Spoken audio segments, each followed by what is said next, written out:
Welcome to only IAS. स्वागत है आप सभी लोगों का प्रीलिम बूस्टर न्यूज डिस्कशन में। आज 18 जुलाई 2022 है, तो आइए देख लेते हैं कैसे कौन से इंपॉर्टेंट आर्टिकल्स हैं जो आज हमें कवर करने हैं। हमारा फर्स्ट आर्टिकल Y3023 दूनागिरी के बारे में है। हाल ही में हमारे डिफेंस मिनिस्टर ने इसे लॉन्च किया है। ये पार्ट है प्रोजेक्ट 17A का। है क्या? एक प्रकार का फ्रिगेट है। फ्रिगेट का क्या मतलब हुआ? मतलब हुआ एक युद्धपोत, एक लड़ाई का जहाज जिसका इस्तेमाल युद्ध की स्थिति में किया जा सकता है या किसी भी कॉन्फ्लिक्ट के सिचुएशन में। किसने बनाया इसे? इसे बनाया गया है garden reach ship builders limited के द्वारा और इसे बनाया गया कोलकाता में। इतनी जानकारी तो काफ़ी हो गई। फर्दर, ये फोर्थ वॉरशिप है प्रोजेक्ट 17A का। इस प्रोजेक्ट के तहत हमें कई सारे वॉरशिप्स बनाने हैं और चौथे नंबर पर दूनागिरी आता है। इसका नाम उत्तराखंड में स्थित एक माउंटेन रेंज के नाम पर रखा गया है। इसके पहले दूनागिरी नाम का एक वॉरशिप हमारे पास और भी हुआ करता था। उसका नाम लिएंडर क्लास ASW, मतलब वो लिएंडर क्लास का ASW फ्रिगेट हुआ करता था। वो 33 सालों तक इंडिया को सर्व कर चुका है। कई सारे मल्टीलैटरल या मल्टीनेशनल एक्सरसाइज में भी पार्ट ले चुका है। अभी वो डीकमीशन हो चुका है, तो हमने उसी के नाम पर एक नया फ्रिगेट तैयार कर लिया है। Garden reach ship builders limited ने इसे इंडियन नेवी के लिए बनाया। फीचर्स की बात करें तो किसी भी वॉरशिप सबमरीन के लिए ज़रूरी होता है कि उनकी ऑब्जर्वेबिलिटी लो हो, मतलब स्टेल्थ कैपेसिटी ज़्यादा हो, ताकि वो आसानी से छुप सकें। अगर वो दिखते फिरेंगे तब तो उनके ऊपर अटैक्स हो ही जाएंगे। तो ऐसी टेक्नोलॉजी का इस्तेमाल किया गया है, ऐसे मटेरियल से कोट किया गया है जिसे रडार अब्जॉर्बिंग मटेरियल कहा जाता है, रडार अब्जॉर्बिंग कोटिंग कहा जाता है। इससे उनका जो क्रॉस सेक्शन या लो रडार क्रॉस सेक्शन है वो मेंटेन हो जाता है, जिसे RCS बोलते हैं। रडार उन्हें आसानी से कैच नहीं कर पाएगा। प्रोजेक्ट 17A की अगर हम बात करें, इसके पहले एक नीलगिरी क्लास फ्रिगेट बनाने का पूरा मैकेनिज्म रन करता था। इस क्लास के जो भी फ्रिगेट्स थे उन्होंने इंडियन नेवी को सर्व किया 1972 से लेकर 2013 के बीच में। उसके बाद हमें नए फ्रिगेट्स की आवश्यकता थी। विद दैट पर्सपेक्टिव हमने प्रोजेक्ट 17A लॉन्च किया। इसके तहत हमें 6 शिप्स बनाने हैं, जिसमें शामिल हैं नीलगिरी, हिमगिरी, तारागिरी, उदयगिरी, दूनागिरी और विंध्यगिरी, जिसमें से INS नीलगिरी और INS हिमगिरी 2019 और 20 में लॉन्च किए गए, जबकि जो तीसरा शिप था INS उदयगिरी वो मई 2022 में लॉन्च किया गया और अभी चौथा दूनागिरी इसे लॉन्च कर दिया गया है। 2 और हैं जिन्हें जल्दी ही लॉन्च किया जाएगा। ठीक है, तो यहाँ पर आपने देख लिया कि हमने नीलगिरी और हिमगिरी को लॉन्च कर दिया है, इसके अलावा उदयगिरी को और दूनागिरी को। तो ये तारागिरी और विंध्यगिरी रह गए हैं। हमारा next article flag code of India के बारे में है। 30 दिसंबर 2021 को एक ऑर्डर के माध्यम से फ्लैग कोड ऑफ इंडिया 2002 में कुछ संशोधन किया गया। इस संशोधन के बाद यह अलाउ कर दिया गया कि जो पहले फ्लैग्स केवल खादी फैब्रिक के बनाए जा सकते थे, उसमें कुछ बदलाव किए गए। अब उन्हें पॉलिस्टर और कई सारे अन्य मशीन मेड फैब्रिक से भी बनाया जा सकेगा।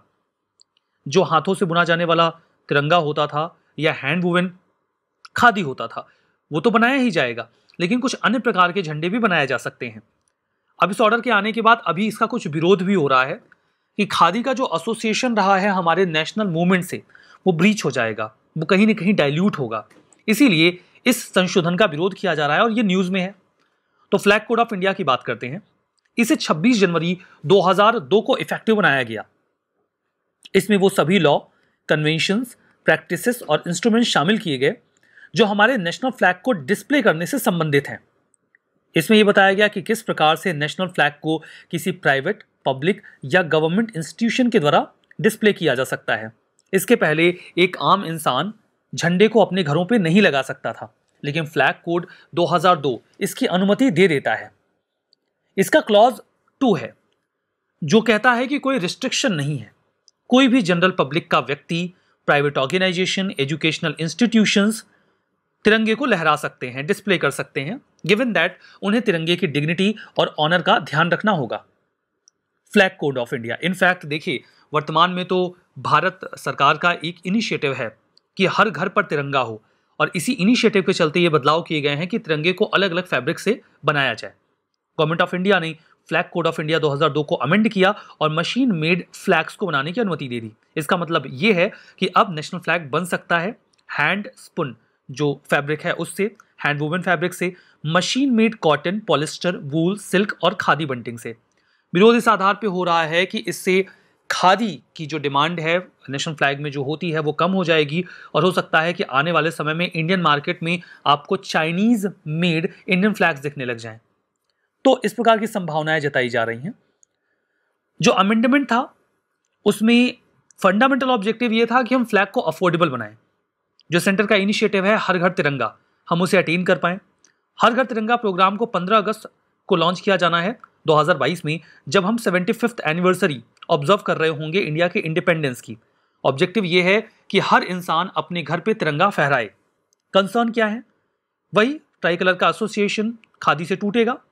Further non khadi fabric promote होगा तो कंट्री जो चाइना जैसी हैं उनको ज़्यादा फायदा हो जाएगा। वो इंडिया के मार्केट में इंडिया के तिरंगे को बेच रहे होंगे। नेशनल रिसोर्स अकाउंटिंग हमारा नेक्स्ट आर्टिकल है।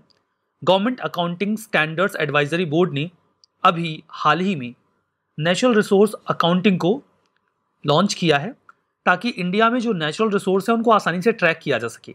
इंडिया में आखिर कितना नेचुरल रिसोर्स है, उसे किस तरीके से यूटिलाइज किया जा रहा है, इसकी प्रॉपर अकाउंटिंग ज़रूरी है ताकि हम इकोनॉमिक तरीके से उसका इस्तेमाल कर पाएं। जो कैग है, कंट्रोलर एंड ऑडिटर जनरल, ये उनका इनिशिएटिव है। गैसिप के बारे में पहले बता देता हूं तो आर्टिकल और अच्छे से समझ में आएगा। गैसिप को 2002 में स्टैब्लिश किया गया था कैग के द्वारा। मदद मिली उन्हें मिनिस्ट्री ऑफ फाइनेंस की। फंडामेंटल ऑब्जेक्टिव ये था कि गवर्नमेंट अकाउंटिंग सभी चीज़ों की हो और ढंग से हो। और जब गवर्नमेंट अकाउंटिंग बाकी चीज़ों की हो रही है तो जो हमारे पास नेचुरल रिसोर्स हैं उनकी प्रॉपर अकाउंटिंग क्यों ना की जाए। इसीलिए इस संस्था को बनाया गया, गैसिप को, इस बोर्ड को बनाया गया और इसकी चेयरमैनशिप दे दी गई डिप्यूटी कैग को। इसमें कई सारे अन्य लोगों का रिप्रेजेंटेशन भी होता है जो होते हैं गवर्नमेंट से, मिनिस्ट्री ऑफ फाइनेंस से, department of post, finance secretary, जो फाइनेंस सेक्रेटरी होते हैं स्टेट्स में उनका, आरबीआई, और जो premier accounting and research organisations हैं उनके हेड्स भी इसका हिस्सा होते हैं। तो आपने देखा कि भारत में जो मिनरल्स हैं, नेचुरल रिसोर्सेस हैं, उनकी अकाउंटिंग बेटर हो, इसीलिए कैग ने इस इनिशिएटिव को स्टार्ट किया और अभी हाल ही में उन्होंने नेचुरल रिसोर्स अकाउंटिंग को रिफाइन किया।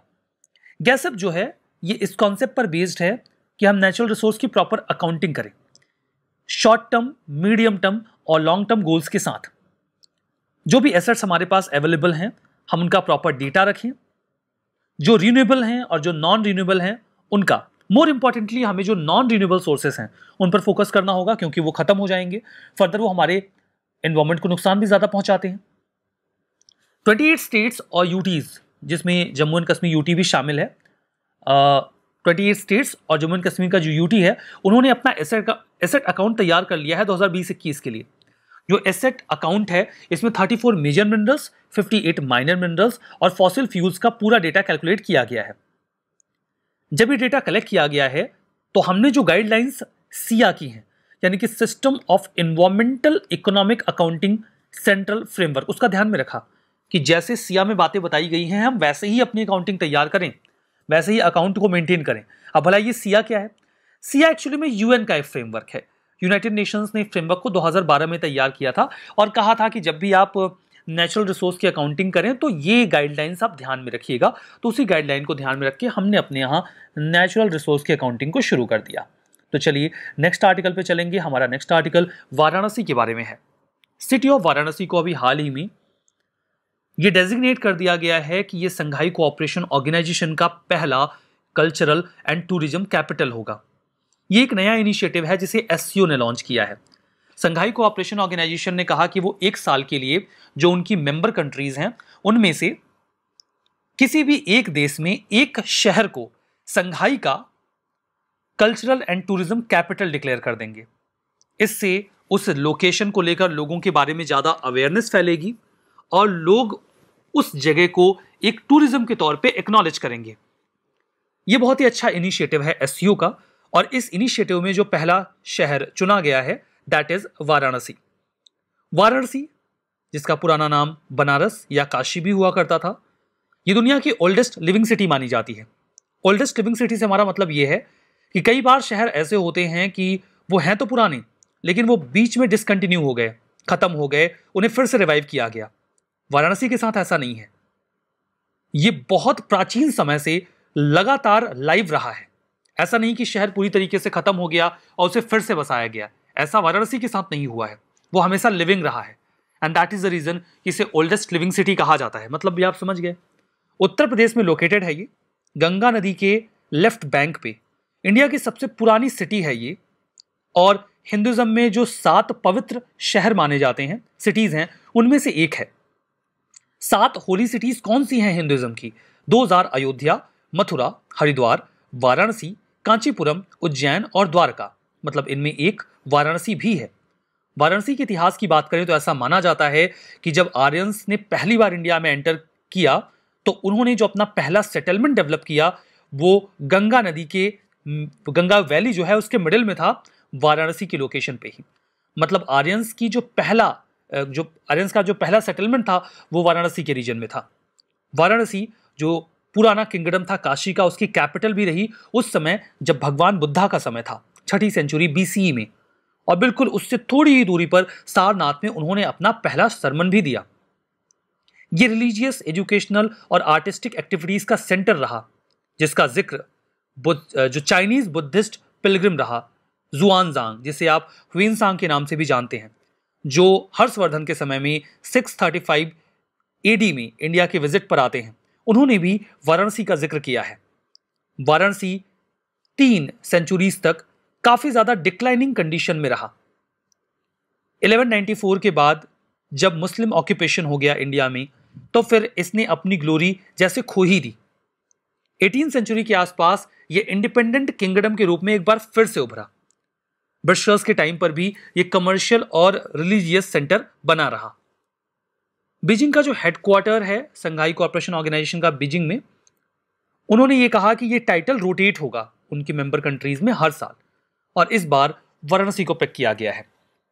हमारा next article national institutional ranking framework के बारे में है। 2022 की रैंकिंग अभी आ गई है। इसे 2015 में MHRD ने शुरू किया था, ministry of human resource development ने, जिसे आज आप मिनिस्ट्री ऑफ एजुकेशन के नाम से जानते हैं। यहाँ पे colleges, universities and research institutions को रैंक किया जाता है उनकी ओवरऑल परफॉर्मेंस के तौर पे और उनके स्पेसिफिक परफॉर्मेंस के बेसिस पे भी। यहाँ पे 5 ब्रॉड ग्रुप्स में जो पैरामीटर्स हैं उनको इवेल्युएशन में लिया जाता है। पहला है टीचिंग, लर्निंग एंड रिसोर्स, दूसरा रिसर्च एंड प्रोफेशनल प्रैक्टिसेस, तीसरा है ग्रेजुएशन आउटकम, चौथा आउटरीच एंड इंक्लूसिविटी, और 5वां है परसेप्शन। 11 कैटेगरीज में ये इवेल्युएशन होता है। एक तो होती है ओवरऑल कैटेगरी, इसके बाद यूनिवर्सिटीज की category, management colleges and universities, colleges जो कोर कॉलेजेस होते हैं, pharmacy, medical, engineering, architecture, area यानी कि Atal ranking of institution on innovation achievement, law and research institutions. तो ये कैटेगरीज हैं जिसमें हम कॉलेजेस एंड यूनिवर्सिटीज को रैंक करेंगे। IIT मद्रास ओवरऑल रैंकिंग में टॉप पर रहा, और इंजीनियरिंग की जो कैटेगरी है उसमें भी इसने पहला नंबर मेंटेन करके रखा। यूनिवर्सिटीज में IISc यानी कि जो बेंगलुरु में बेस्ड है, इंडियन इंस्टीट्यूट ऑफ साइंसेस, वो टॉप पर रहा, और ये पोजीशन 7वें साल लगातार उनके नाम रही। ये फर्स्ट रहे रिसर्च इंस्टीट्यूशन कैटेगरी में भी लगातार दूसरे साल। मैनेजमेंट में टॉप पर रहा IIM अहमदाबाद, ये पहली पोजीशन पे तीसरी बार लगातार इस रैंक पर रहे। मेडिकल्स में एम्स रहा टॉप पर 5वें साल लगातार। कॉलेजेस में मिरिंडा हाउस फर्स्ट पोजीशन पे रहा 6 लगातार सालों से।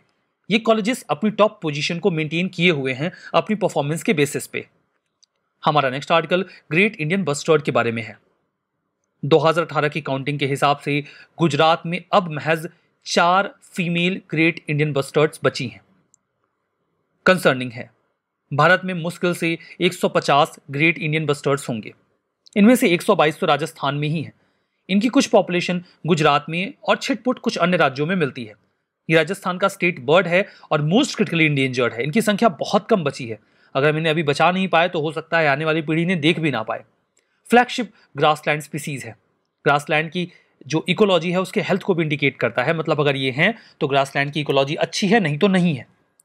इनकी पॉपुलेशन मेजरली आपको राजस्थान, गुजरात में मिलती है। कुछ छिटपुट आपको महाराष्ट्र, कर्नाटक और आंध्र प्रदेश में भी दिखेंगे। आईयूसीएन की रेड लिस्ट में है, क्रिटिकली इंडेंजर्ड, साइट्स के अपेंडिक्स 1 में और wild life protection act of 1972 के शेड्यूल 1 में। इनको खतरा है कोलिजन, जो इलेक्ट्रोकॉशन होता है उससे, जो लाइंस होती हैं, इलेक्ट्रिक लाइंस होती हैं, ये उससे टकरा जाते हैं। बहुत ऊंचा उड़ नहीं पाते, भारी होते हैं, बहुत हाइट पे उड़ नहीं पाते, अक्सर बिजली के तारों से टकराने से इनकी मौत हो जाती है, ट्रांसमिशन लाइन से इनका शिकार होता है। मतलब इट्स रियली थ्रेटनिंग कि इतनी कम संख्या के बावजूद पाकिस्तान में तो यूएई के जो रजवाड़े होते हैं वो आते हैं, उनको पाकिस्तान की सरकार अलाउ कर देती है कि जाइए बस्टर्ड को मारिए। निश्चित तौर पे ये दुखद है, लेकिन कई जगहों पे इनकी हंटिंग हो रही है, इनका हैबिटेट खत्म हो रहा है, एग्रीकल्चर एक्सपेंशन से इनके पास जगह नहीं बच रही है, इसीलिए इनकी संख्या में कमी आ रही है। प्रयास किए गए इनकी रिकवरी के। स्पीसीज रिकवरी प्रोग्राम में हमने ऐड किया ग्रेट इंडियन बस्टर्ड को भी integrated development of wild life habitats के तहत, ताकि इन्हें बचा सकें। Ministry of environment, forest and climate change ने, राजस्थान की सरकार ने और wild life institute of India ने मिलकर इनकी कंजर्वेशनल ब्रीडिंग फैसिलिटी को डेवलप किया डेजर्ट नेशनल पार्क में 2019 के जून में जैसलमेर में, जहां पे उनकी पॉपुलेशन को कैप्टिव रख लिया जाता है, मतलब एक लोकेशन पे सुरक्षित कर लिया जाता है। वहां पे उनकी ब्रीडिंग करवा के जो उनके छोटे बच्चे होते हैं, चिक्स होते हैं, उन्हें वापस से जंगलों में छोड़ दिया जाता है। इसके अलावा एक इनिशिएटिव और रहा, project great Indian bustard, Rajasthan की सरकार ने लॉन्च किया ताकि हम उनकी ब्रीडिंग को और बेटर कर सकें और जो उनके इंफ्रा का जो डेवलपमेंट हो रहा है जिससे उनके हैबिटेट को नुकसान हो रहा है हम उसे बचा पाएँ। रिविजन करेंगे। वाई 3023 दूनागिरी प्रोजेक्ट 75 का पार्ट है, गलत है। प्रोजेक्ट 17A का पार्ट है ये। ग्रेट इंडियन बस्टर्ड वल्नरेबल है, गलत है, क्रिटिकली इंडेंजर्ड है। वाराणसी काशी की कैपिटल रही 6th सेंचुरी BC में, बुद्धा के समय में, that's true. Government accounting standard advisory board minister of finance chairperson होते हैं, गलत है। डिप्यूटी कैग चेयरपर्सन होते हैं। आज का सेशन यहाँ पे समाप्त होता है। बहुत बहुत धन्यवाद।